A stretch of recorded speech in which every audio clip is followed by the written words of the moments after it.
ano ba talaga? Sometimes, when the purpose in our life is not clear, yung buhay po natin ay nariligaw po tayo eh. That's why, maganda rin na kung magkaroon po tayo ng oras na when we have time to speak to the Lord and ask, ano nga ba talaga ang purpose ng aking buhay? Am I surviving to live or I live to survive? But if you see in the scripture, it says, whether we live or whether we die, we do it for Christ. We do it for the gospel. Ano man yung bagay na gawin natin, ito ay para sa Ebanghelyo. What's the purpose of surviving? It's for the gospel. It's for the... What's the purpose of living? It's also for the gospel. So, whatever I do, if I do it for the glory of God, then that's the life worth living. There is a purpose. There is a way that we walk through Jesus.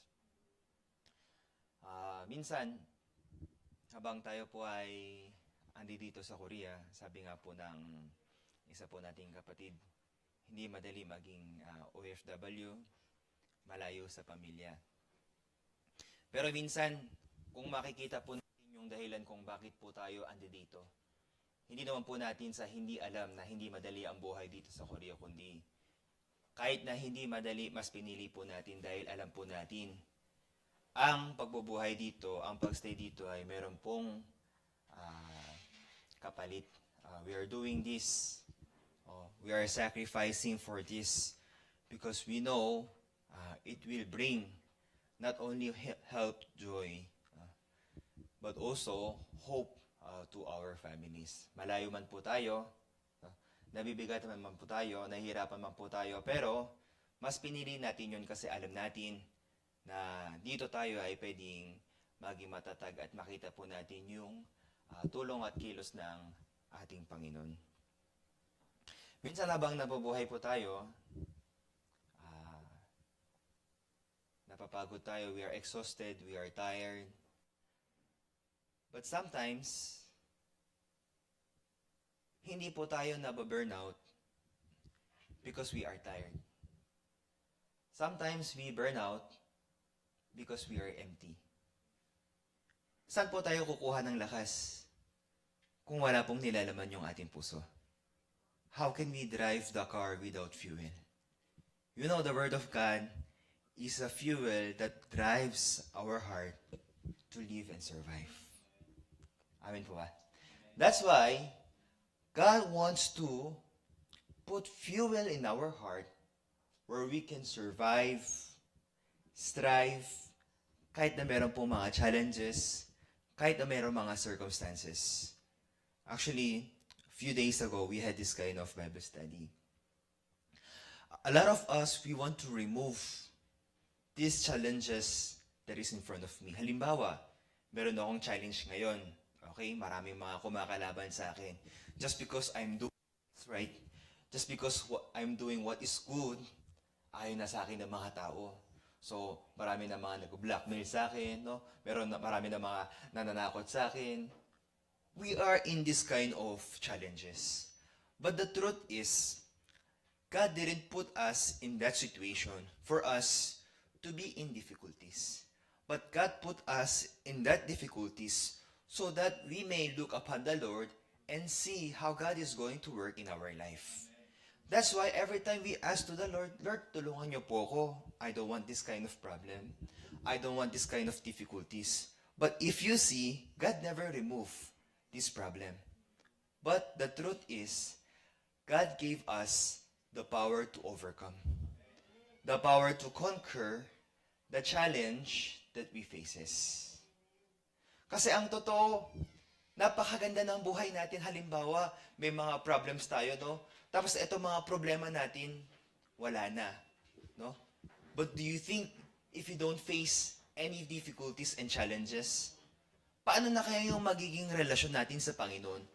Are we going to look for the Lord? Are we going to think for the Lord? Kung wala po tayong hinaharap na mga ganitong challenges, then we cannot be a part of God's glory. Kasi ang totoo, sa buhay natin, hindi naman po ina-add natin si Jesus sa schedule natin eh. tayo po yung nagiging part of the life of Jesus. Hindi si Jesus yung nagiging parte ng buhay natin, tayo po yung nagiging parte ng buhay niya. But many times, when we are in these challenges, gusto po natin, ay wala na akong ganitong problema sa company.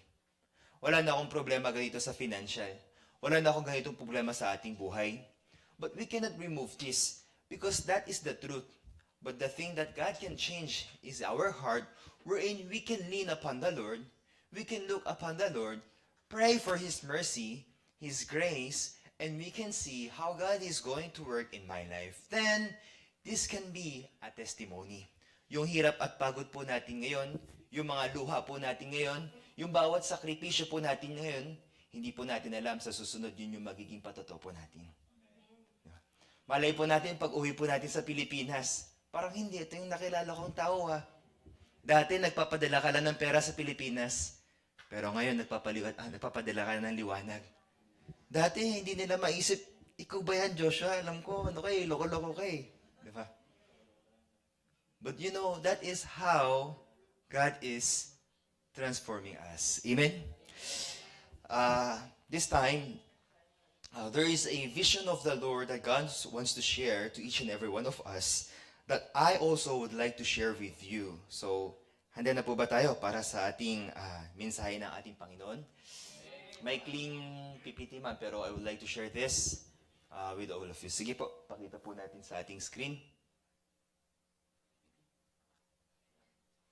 Hindi po naihanda. Pwede pa ihanda yung PPT po natin. Naisan ko po kanina. So, nag-set up po tayo ng Christmas tree para bigyan po ng dito, lights. May lights po yan eh. Pero sabi ko, pagka weekdays, wala namang masyadong tao, wag na natin buksan kasi sayang sa kuryente. Pero ngayong may tao na hindi pa rin.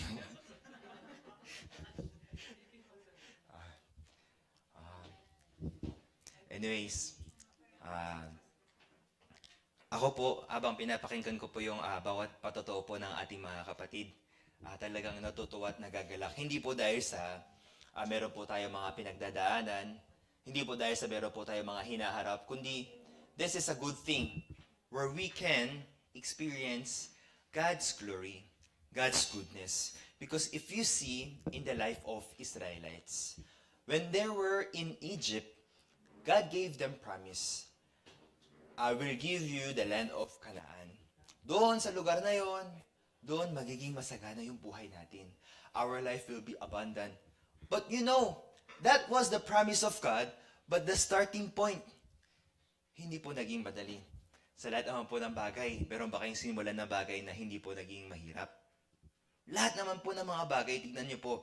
Kung titignan nyo po yung buhay natin kung saan po tayo ngayon, let's try to think kung paano po natin sinimulan. Ano yan, sinimulan po natin ng basta-basta lang? No. There was a promise of God, there was a purpose of God, at hindi po naging madali ang lahat, pero kung babalikan po natin ngayon, wow, napakabuti ng ating Panginoon. Ganito pala yung naging tulong ng Diyos ha. Ganito pala yung naging gabay ng Diyos ha. If we're going to think what God has done in our life, wala tayong masasabi kundi, Diyos ay tunay. Diyos ay tumutulong. So if we're going to look back at the story of these Israelites, when they were in Egypt, God gave them already the word. I will bring you to the land of Canaan. Ang ganda. That was the promise of God. Hindi lang sa mga Israelita, kundi God is also speaking to us. Hindi naman pwede na nagbigay ang Diyos ng salita kay Sister Chris, tapos wala kay Sister Isten.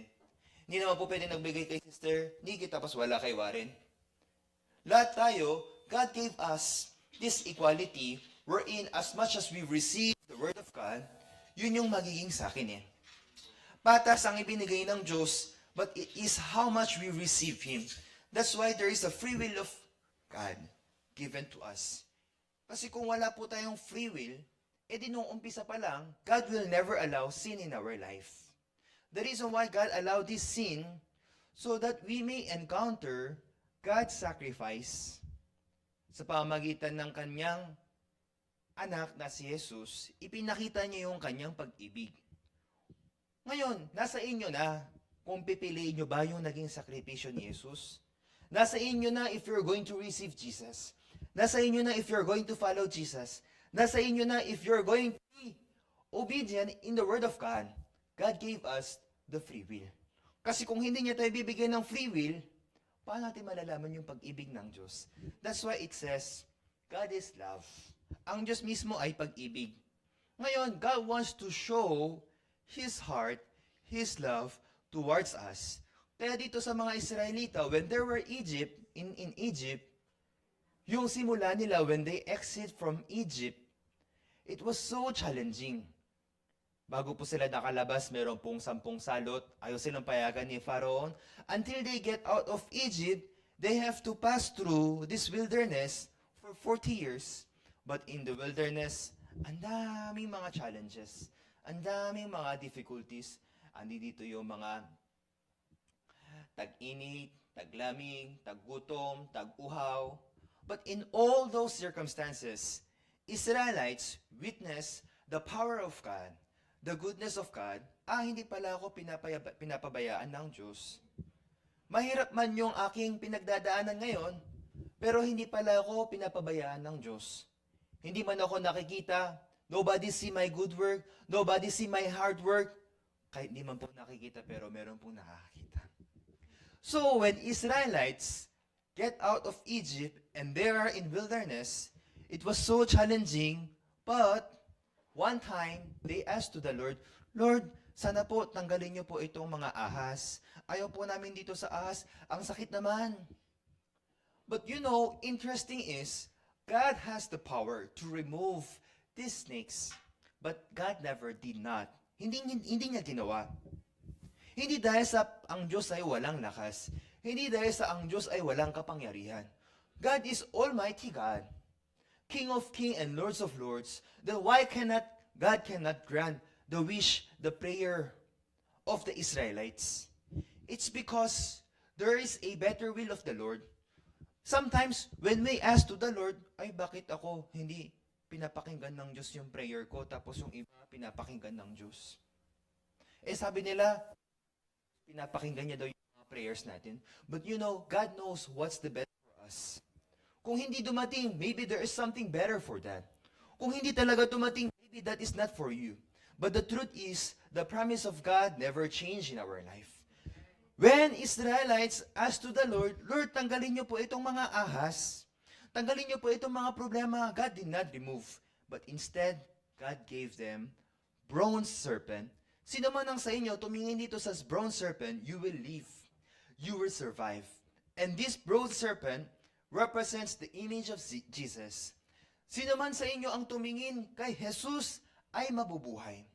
Meron man akong pinagdadaanan ngayon, meron man akong challenges ngayon, but if you look upon the Lord, then you can survive. You can gain strength. You can renew your strength.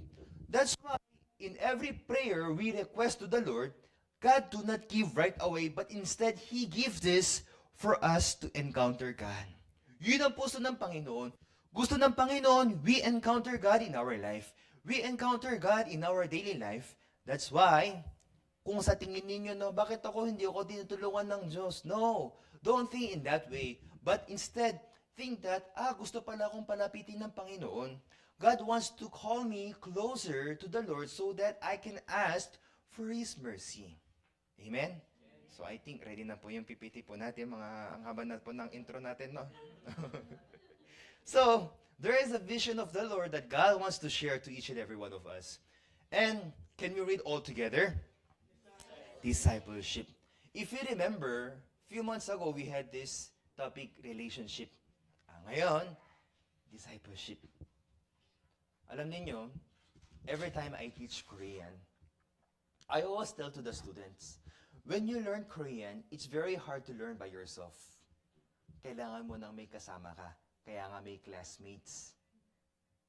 Likewise, discipleship is not a program that we think, okay, mag-enroll ako sa class. No. Discipleship is a relationship with God, walking in the path of Jesus. Because I cannot do it by myself. Kaya gusto ng Diyos, meron siyang kasama eh. When Jesus was on this earth for 33 years, Pwede naman gawin ni Jesus mag-isa. But He called 12 disciples that He might be with Him, so that Jesus can influence them with the mindset of Jesus. Sige, basahin po natin. Next. What is the Great Commission of God with this discipleship? Basahin po natin sa Matthew 28 verse 19. If you can see in our screen, let's read all together. Are you there? Ready? Go!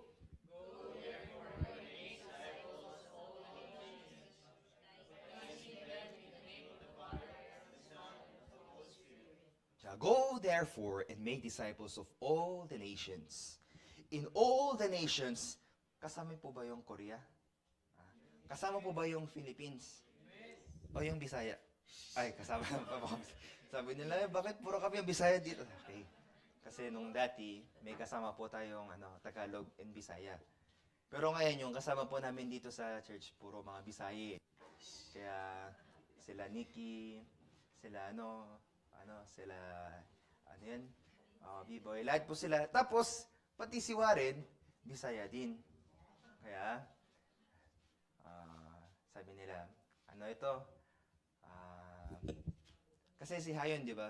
Lagi din nila kasama. Pagka lumalaki si Hayon, siguradong malilito to sa lingwahe.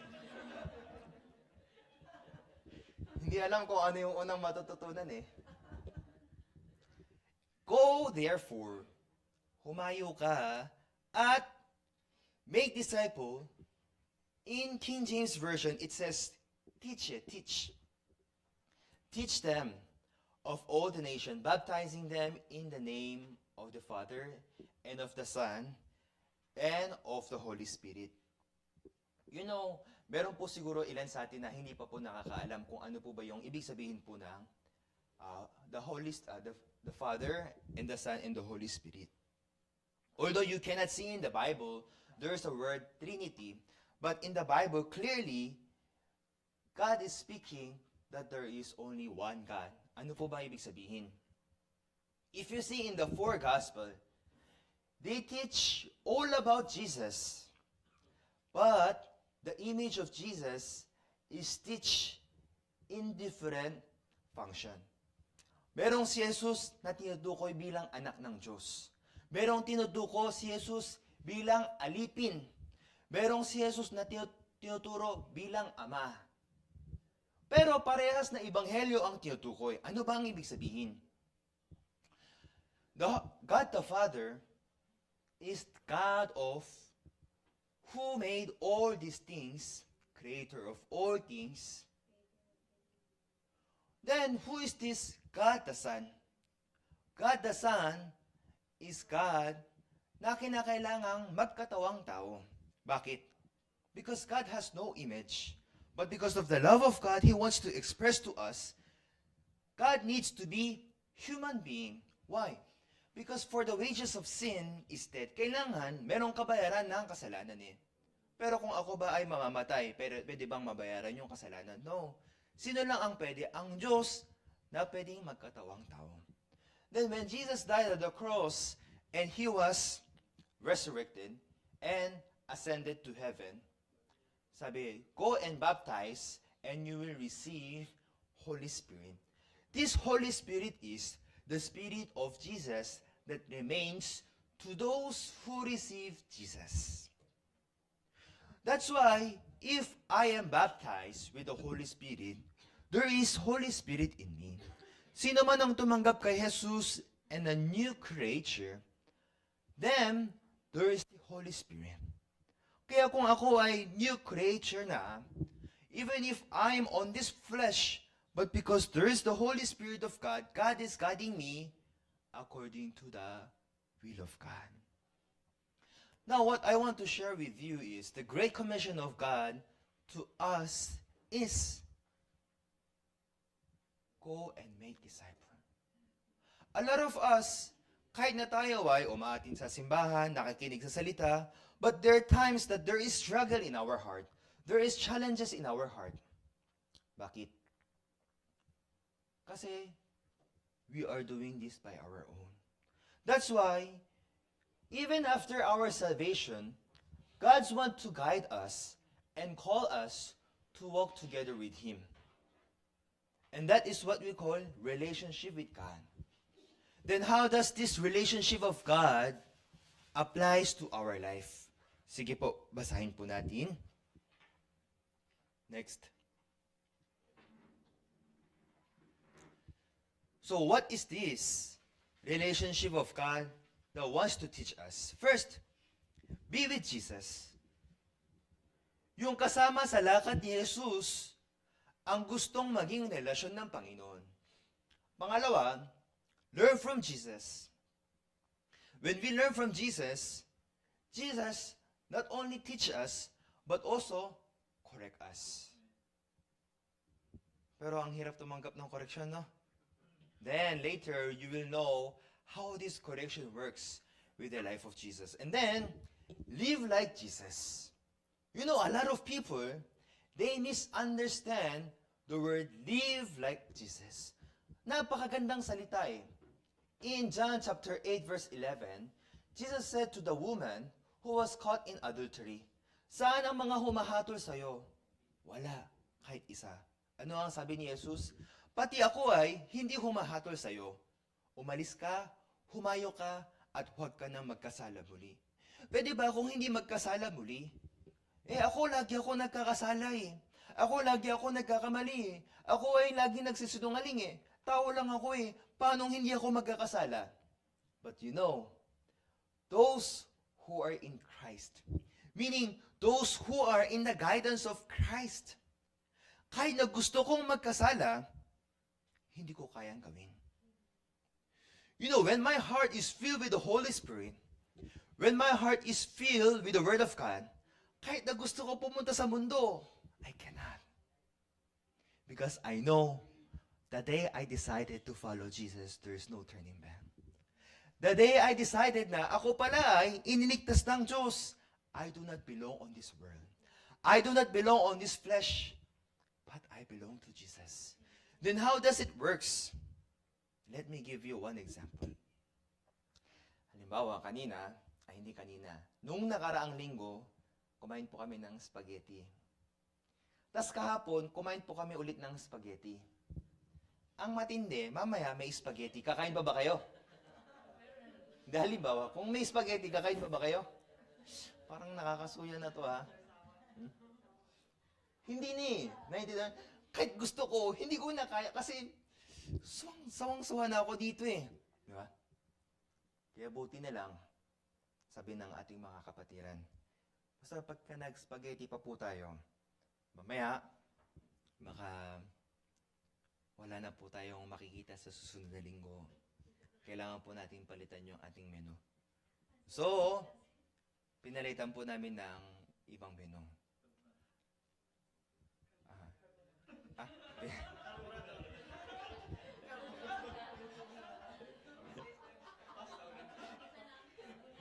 Ang gusto ko pong sabihin ay, when our stomach is filled with spaghetti, kahit na gusto kong kumain ulit, kaya ko pa ba? No. Even if I want to eat more, even if I have the desire, I cannot. Because I'm already filled with spaghetti. When our heart is filled with the love of God, with the glory of God, with the works of God, with the goodness of God, kahit na merong temptation sa harapan ko, how can I do? Kung nakita kong gaano kalaki yung pag-ibig ng Diyos, if I've experienced how great, how big the sacrifice of the Lord, even if I want, I cannot. Amen? Halimbawa, uhaw na ako. But if I know if there is poison in this water, even if I'm so much dehydrated, uhaw na uhaw, am I going to drink this water? No, because I know when I drink this, I will die.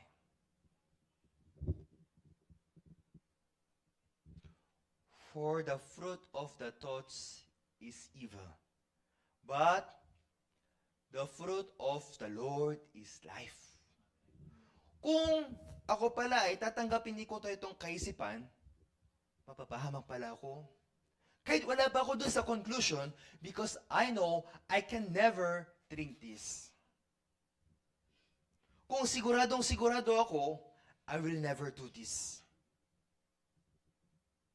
Halimbawa, tourist visa. Pwede po bang mag-work yung tourist visa?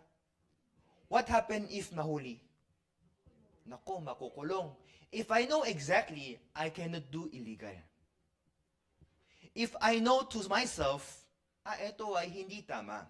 If I know exactly, I'm abusing someone's authority, I'm abusing someone's goodness, then, mali pala ito, hindi ko pala ito pwedeng gawin. If I know exactly, then I will not. But, siguro pwede naman to hindi naman nila ito masyadong magiging big deal, okay lang yan, minsan lang naman ito If I am not sure and clear exactly of what am I doing, then madalas ako ay naliligaw What I want to share is, when Jesus says, humayo ka at huwag ka na magkasala muli. Jesus, paano ko pwedeng hindi magkasala muli? But this woman exactly knows. Because my heart is already filled with the heart of Jesus. No matter how big is the temptation, no matter how big is the sin, I cannot because there is already Jesus who filled my heart. Amen? Kaya na gusto kong dumaan sa daan na yan, hindi ko kaya. Hindi ko kaya. Kasi alam ko, pagka ginawa ko yan, masasaktan yung Panginoon. Sister Juby, merong nag-alok sa inyo isang opa. Tatanggapin mo ba? Nox! Hindi ko kayang tanggapin Kasi may asawa na nga ako. Pero sis, ano daw siya, CEO ng company. Tatanggapin mo, hindi. Chance na magbago ang buhay. Tatanggapin mo, hindi. Hindi na. Kahit na gaano kalaki yung ialok, kung malaki yung pag-ibig ng asawa sa puso ko, ayaw bang gawin? Hindi. Pagka ginawa ko to, sigurado masasaktan yung asawa ko. Sigurado itong asawa ko ay, hindi pwede. That is what we call faithful. Amen? Kung alam ko na, ito hindi kalooban ng Diyos, bakit ko gagawin? Kung alam ko kung gaano kalaki ang pag-ibig ng Diyos sa akin, why am I going to choose someone than Jesus? That's why when Jesus said, humayo ka at huwag ka na magkasala. And that word is not coming from me, but coming from Jesus. Because Jesus knows, I will be guided in the path of Jesus. That's why I need this discipleship. Because if I walk by myself, how can I be guided? How can I be corrected? How can I be guided with the wisdom of the Lord? Ano po yung pangatlo? Obedience and mission. That is what we call faith is dead without work. Ano po bang ibig sabihin? Ako, may Jesus na ako. Ako, ligtas na ako. Dahil ligtas na ako, dahil malinis na ako, edi pwede na ako magkasala. Ano yun? You are abusing the goodness of Jesus. You don't understand what is this salvation of Jesus. But what is this living like Jesus, obedience? Parang mali yata itong spelling na to Tama ba yan? Pasensya na po kayo, baka Bisaya yung gumawa nito Obedience. Obedience. Living like Jesus is hindi ako ang nabubuhay. Galatians chapter 2 verse 20. Hindi ako ang nabubuhay, kundi si Jesus ang nabubuhay sa akin. It is not me who is doing, but Jesus who is in me. That's why God wants us, hindi lang kaligtasan, kundi even after this salvation, God wants to guide us to live in the path of Jesus upang tayo ay mabuhay ng buhay na mapagpalang buhay. Next.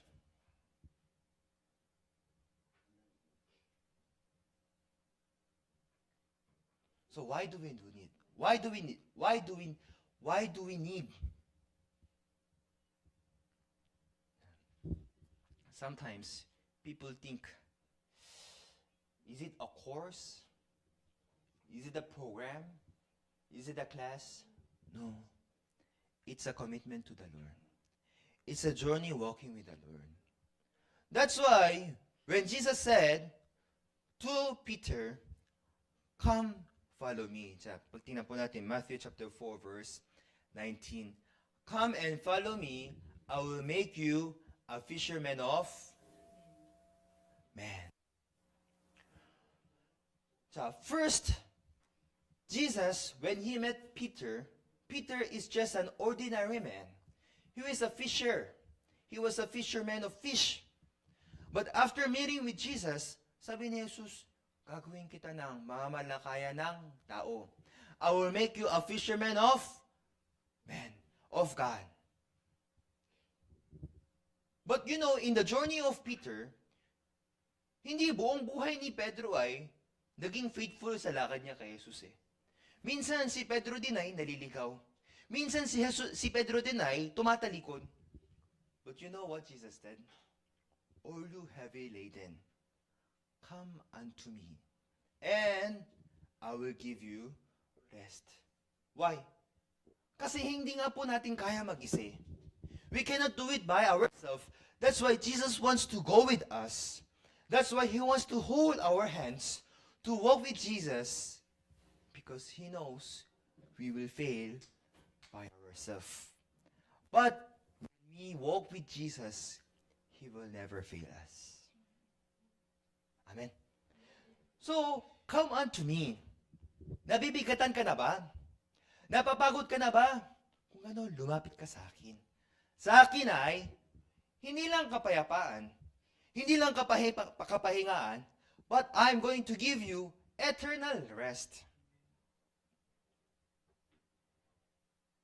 Then the reason why I am exhausted, I'm tired, because there's no Jesus in me.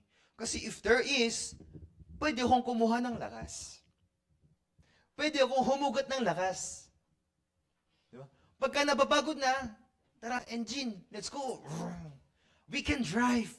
But there's no force that can push me to walk, because we are empty. That's why every time we are empty, God is filling our heart with the Word of God so that we can move. So that we can move forward and see the purpose of God given to us. So, sabi ng Panginoon, "Come unto me." First, He said, "Follow me." Ang hirap ng journey kasama ni Jesus. Pagka napagod tayo, sige, punta ka dito ulit. But you know, in John 15:16, it says like this, "You did not choose me." This passage is when Jesus was talking to His disciple. "You did not choose me, but I choose you." Sa tingin niyo po ba, tayo nagmahal sa Panginoon? No. He loved us first. Inibig niya tayo, kaya tayo ay umibig kay Panginoon. Sa atin ay walang pag-ibig eh. Sa atin ay walang kalakasan eh. Sa atin ay walang pag-asa eh. But He chose us. We did not choose Him, but He chose us. Amen? That's why, kahit sa akin, yung journey ko, sometimes, it's not perfect. But I know, when my journey is guided with the disciple of Jesus, my journey may not be perfect, but Jesus, who walks with me, can guide me perfectly. So this is where we can grow with Jesus. Kaya discipleship eh, discipline. Koreans, we have this program in Songgyeoyuk. Like similar in the Philippines, we have values education. Yung mga bata, di ba, sa school, we are teaching them. Because without teaching them, they cannot know. But you know, even if we don't teach them, there are role model eh. Kung ano yung nakikita nila, mukhang yun ang tama. Pagka nakikita nila, nobody teaches, oy, mano po. Pero yung mga bata, oy, mano po kayo, mano po kayo. Oh, we teach them, it is our culture, it is our, ganito yung tradition natin, kailangan maging magalang po tayo. What about Koreans? Koreans, kailangan, kasi dapat bow down ha. Ganito dapat ha. Kaya hindi maintindihan ng mga ibang Pilipino. Kasi di ba, mga Koreans, they always, when they greet, bow down. Tayong mga Pilipino, uy, tumataas sila, gumagano, tapos, parang hindi That's why it's very important to teach, to be disciplined, to be guided. Amen.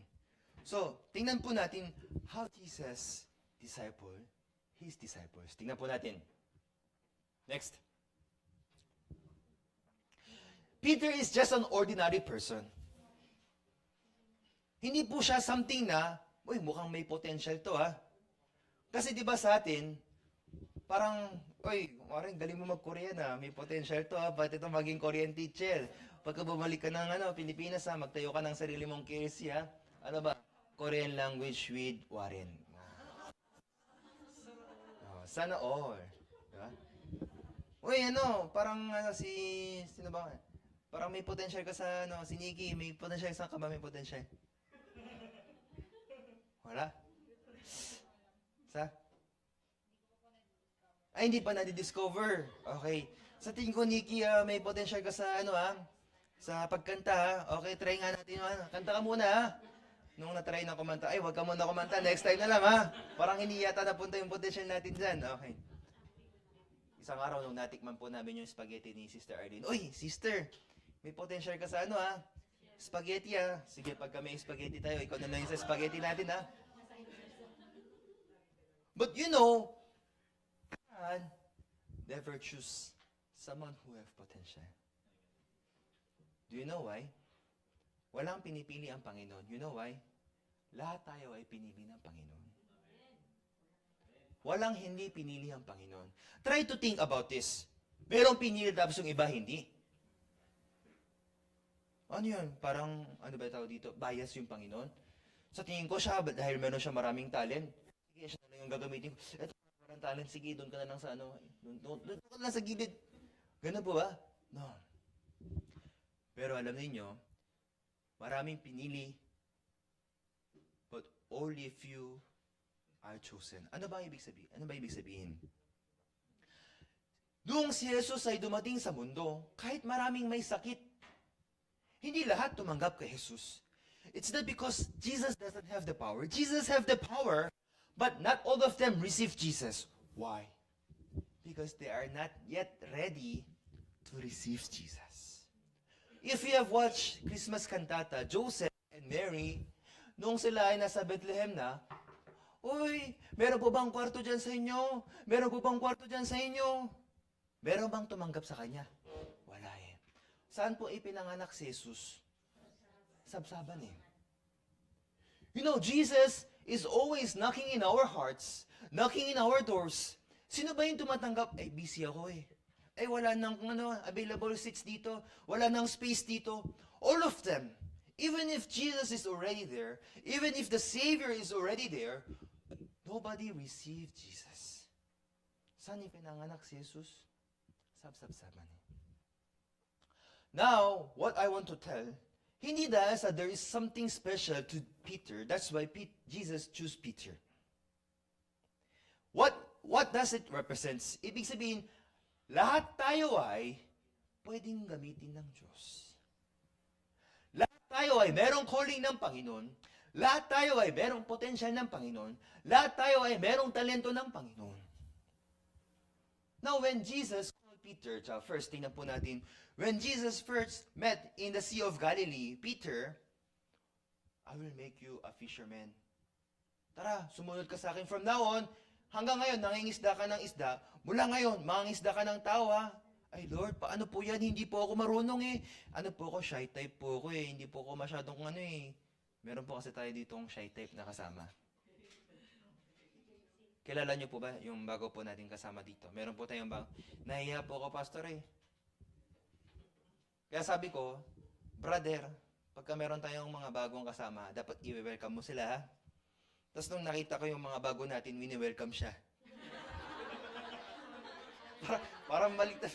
Dapat ikaw eh. Pastor, nahiya po ako eh. Siguro si Pedro din, Jesus, hindi po ako sanay kasi nangingisda lang po ako, Jesus eh. Hindi po ako sanay dyan sa bundok. Hindi po ako sanay dyan sa patag. Sanay lang po ako dito sa tubig. Come, follow me. Ibig sabihin, ako na bahala sa'yo. Sunod ka lang sa akin. Hindi po ako marunong mag-Korean. Hindi po ako marunong magsalita. Hindi ako... Wala namang sinabi si Jesus, kailangan magaling ka, dapat marunong ka kumanta, dapat marunong kang sumayaw ha, dapat ganito, dapat presentable ka, pogi ka, maganda ka, dapat ganito ha. No! There is no qualification. Jesus did not call us because we are qualified. Jesus qualifies that He called. Lahat ng tinawag ng Diyos, qualified sa Kanya. Hindi dahil sa qualified tayo, kaya tayo tinawag. Naintindihan po ba natin?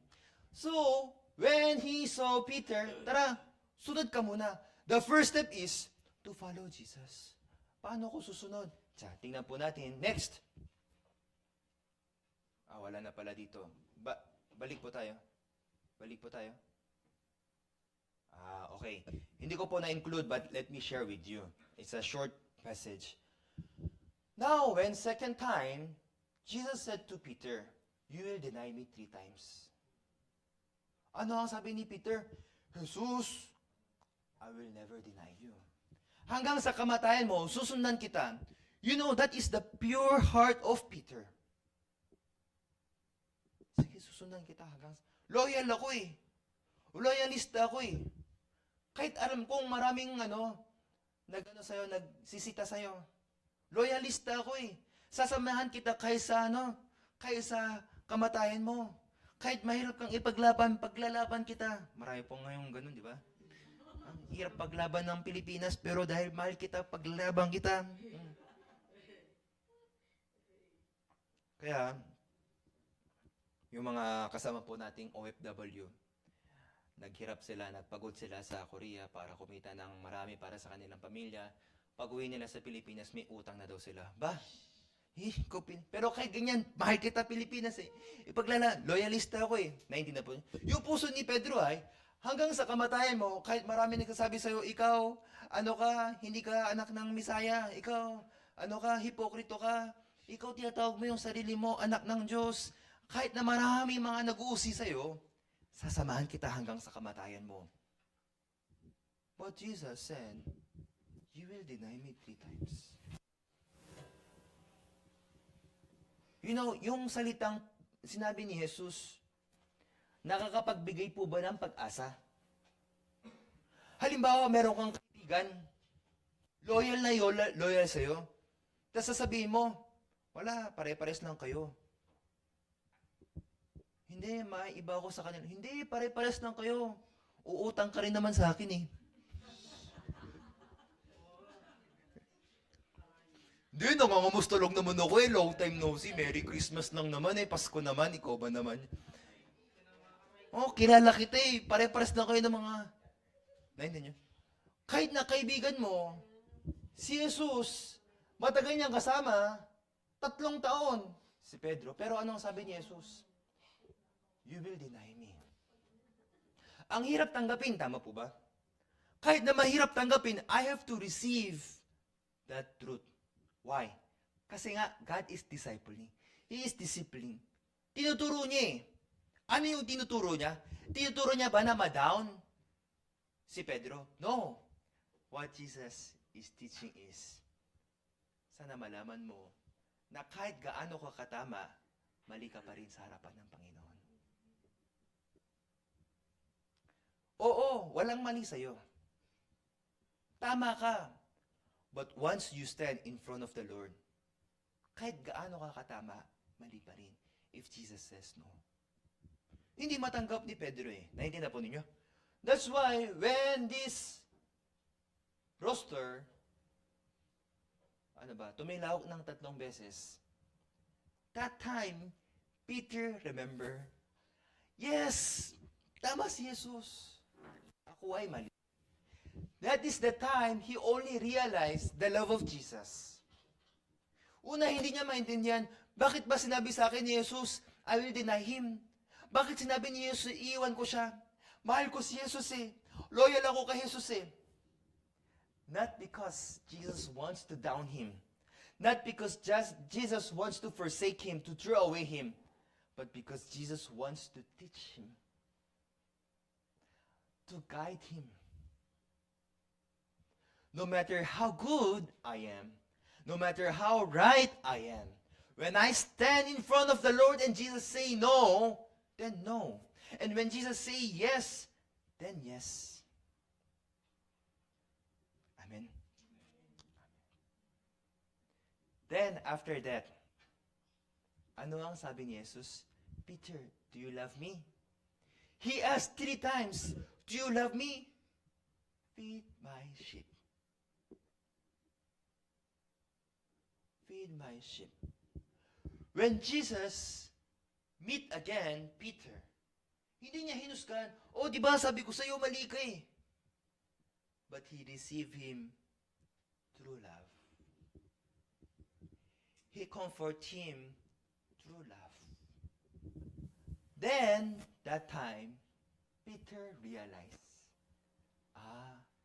si Jesus pala ay tama, ako ay mali. Tama pala si Jesus. He discovered the love of God. The time that he discovered the love of God, Peter now transformed to be a great man of man. Ano ang sabi niya? Sa akin ay wala mang pilak at ginto.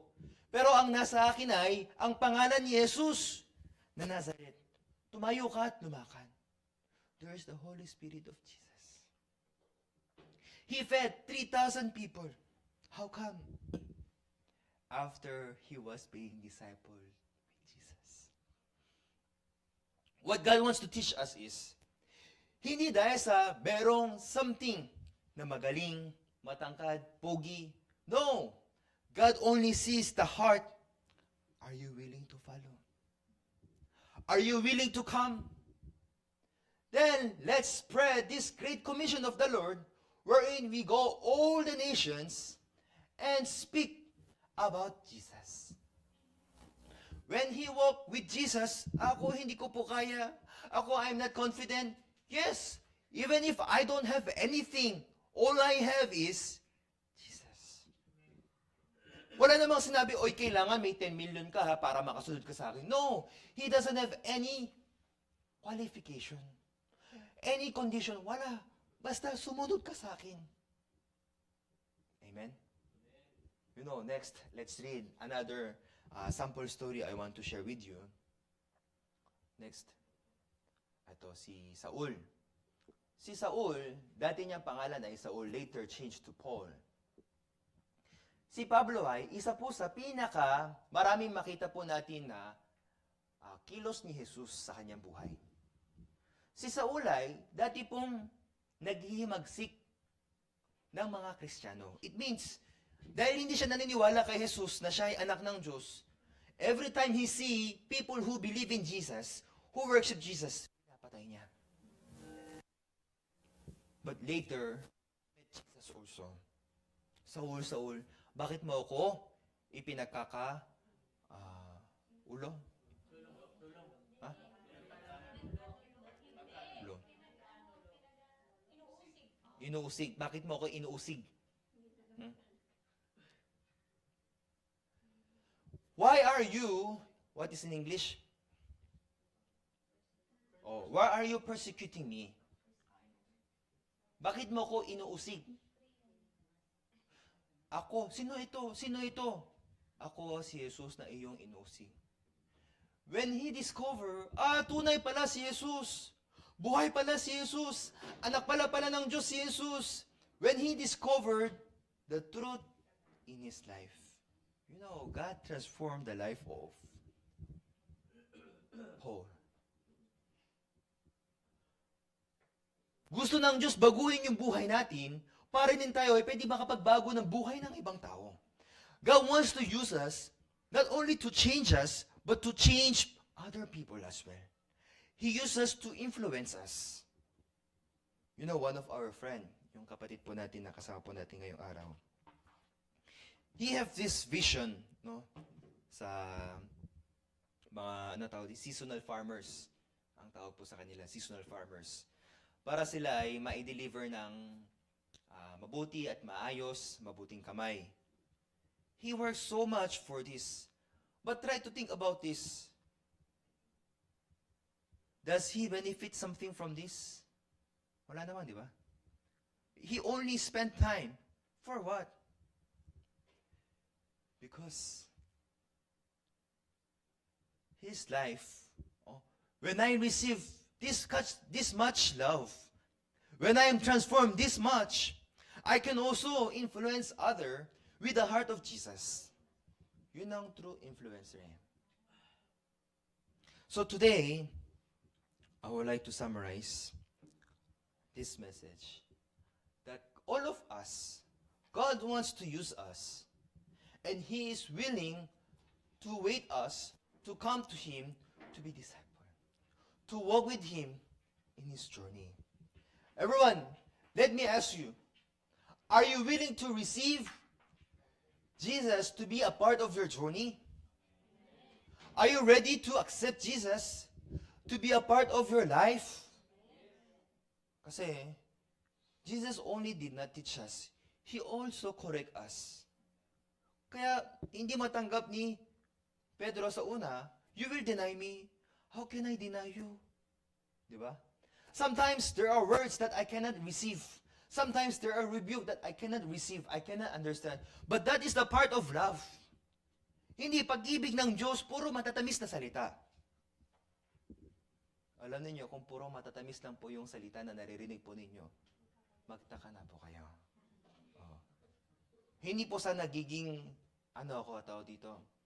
mapait, bitter. Kung ang pag-ibig na puro tamis, hindi po pag-ibig.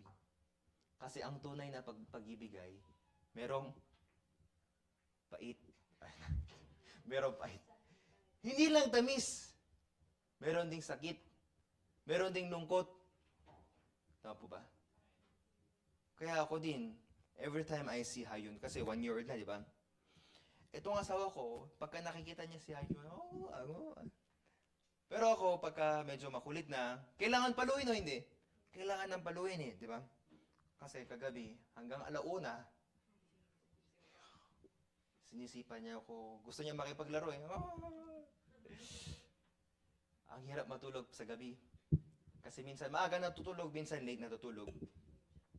But we need to discipline. Because she don't know. Diba? Tayo rin. There is also the Holy Spirit in our life. God wants to teach us and guide us. How can we live and experience this God's work in our life? How we can walk in the path of Jesus. How can I serve? How can I give?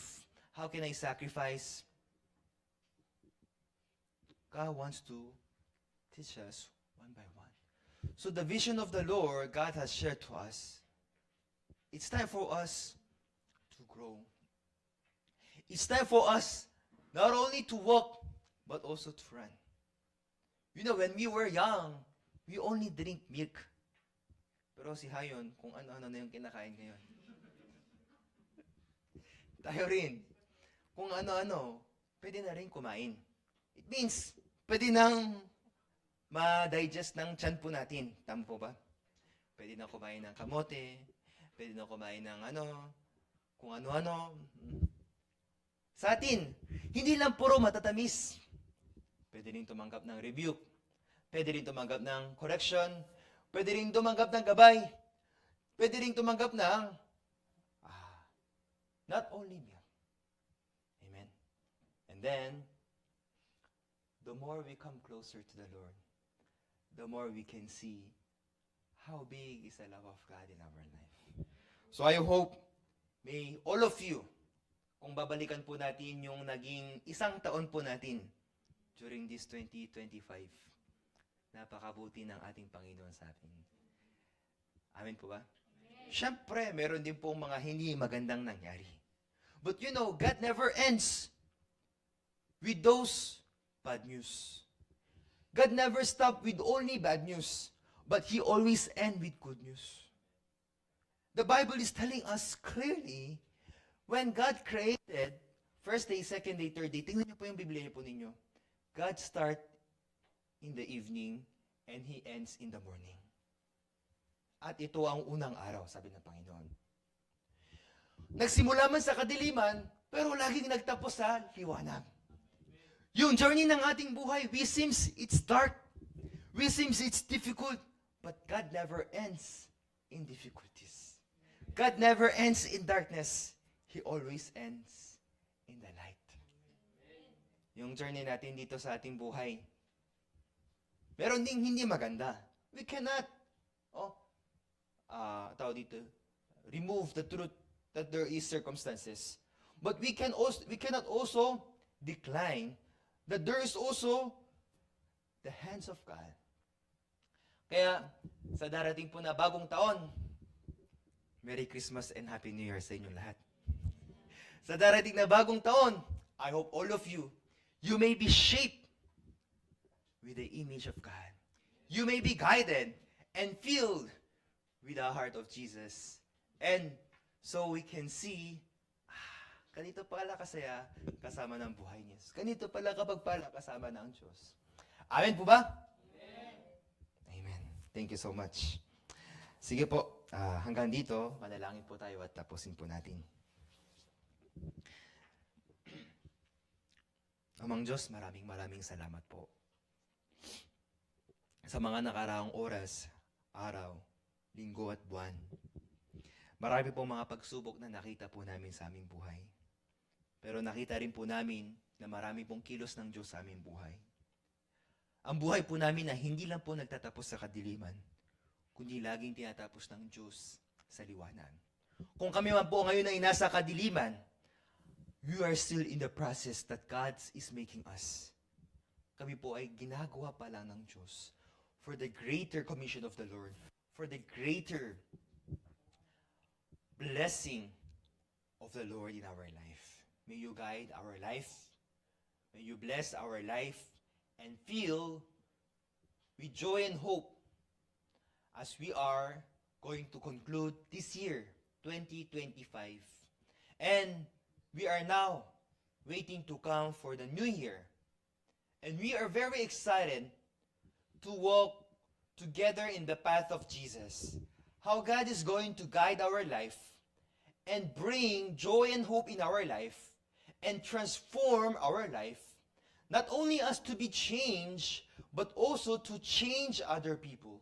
And we are very excited to see how God is going to work in our life, how going to use us to be the instrument of this great commission of the Lord. We thank you once again for giving us this time to listen and share the Word of God. Muli po kami nagpapasalamat. Kahit po ang mga kasama po namin sa aming online, lahat din po sila, ingatan po ninyo at gabayan po ninyo so that we can reach more new soul and reach more people. At kami po ay pwedeng magdala ng liwanag sa bawat isa sa kanila. Muli po kami nagpapasalamat sa oras po na ito. Lahat ng bagay binabalik po namin sa inyo. Lahat kami nananalangin sa pangalan ni Jesus na aming tagapagligtas. Amen. Kamsahamnida.